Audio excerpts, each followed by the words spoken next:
Warahmatullahi wabarakatuh. Hadirin,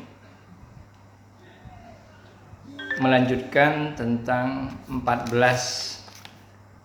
aspek cita-cita umat Islam dan indikator keberhasilannya. Sebelum saya mulai episode yang kedua tentang 14 aspek cita-cita umat Islam, wabil khusus untuk episode 2 ini adalah nomor 5, 6, dan 7. Sebelumnya saya akan melengkapi nomor 4-nya terlebih dahulu yang ada di episode yang pertama, episode 1, yakni nomor 1 sampai nomor 4. Bismillahirrahmanirrahim. Aspek yang keempat dari cita-cita umat Islam Indonesia adalah aspek hukum dan perundang-undangan, yakni cita-citanya apa? Yakni masyarakat yang sadar akan hukum dan syariat. Ada 6 indikator keberhasilan. Yang pertama adalah meningkatnya respon masyarakat terhadap kasus hukum. Yang kedua, meningkatnya tingkat disiplin masyarakat. Yang ketiga, meningkatnya peran serta masyarakat dalam penyusunan undang-undang.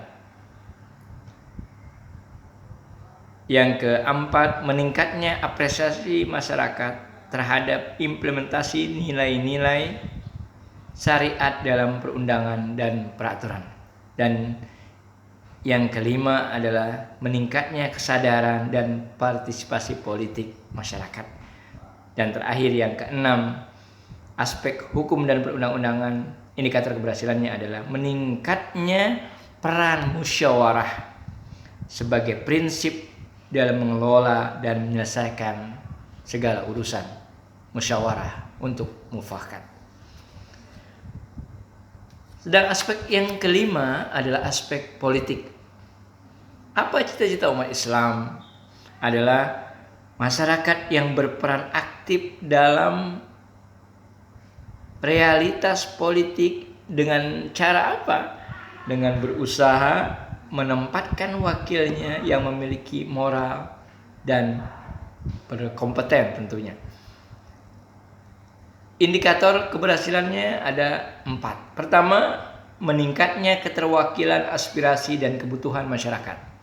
Yang kedua, meningkatnya kualitas moral politik. Yang ketiga, meningkatnya jumlah keterpilihan orang-orang yang bermoral dan berkompetensi dalam pemilu. Yang kelima, meningkatnya perolehan suara partai-partai Islam.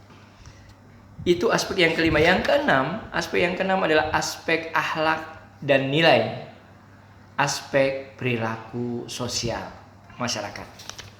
Apa cita-cita umat Islam? Adalah masyarakat yang berakhlak mulia, saling menghormati dan saling menghargai. Ada tasamuh di dalamnya, ada toleransi di dalamnya.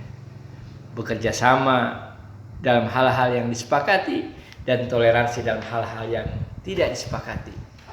Sebagaimana Imam Syafi'i juga diperjelas lagi oleh Dr. Yusuf Qaradawi, yang sebelumnya oleh Kiai Syed Hawa.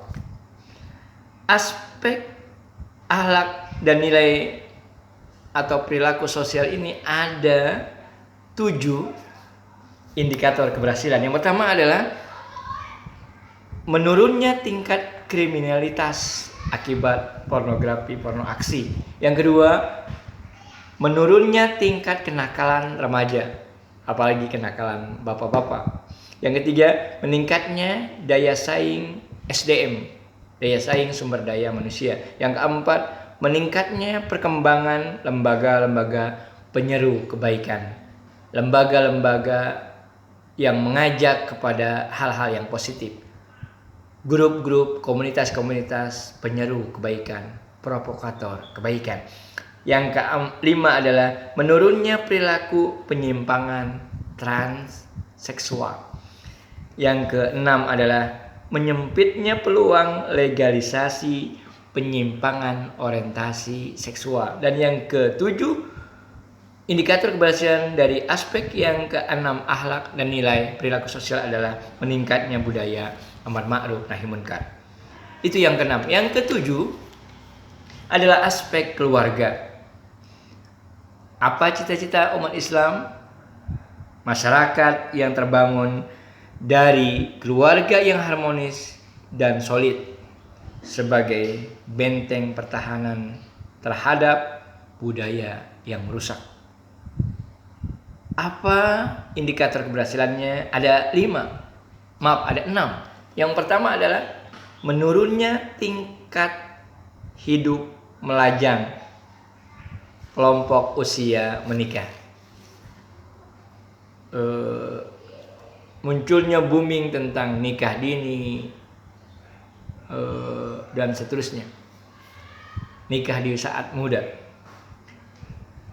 Yang nomor 2 adalah indikator keberhasilannya menurunnya tingkat perceraian. Yang ketiga, menurunnya tingkat perzinahan dan kehamilan di luar nikah.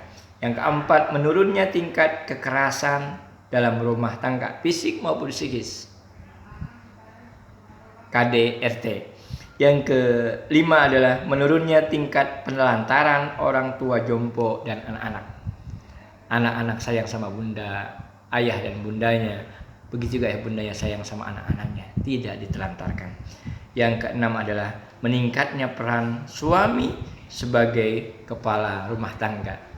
Banyak kajian-kajian majelis taklim bapak-bapak untuk menyemangati untuk mereka tanggung jawab dalam berkeluarga.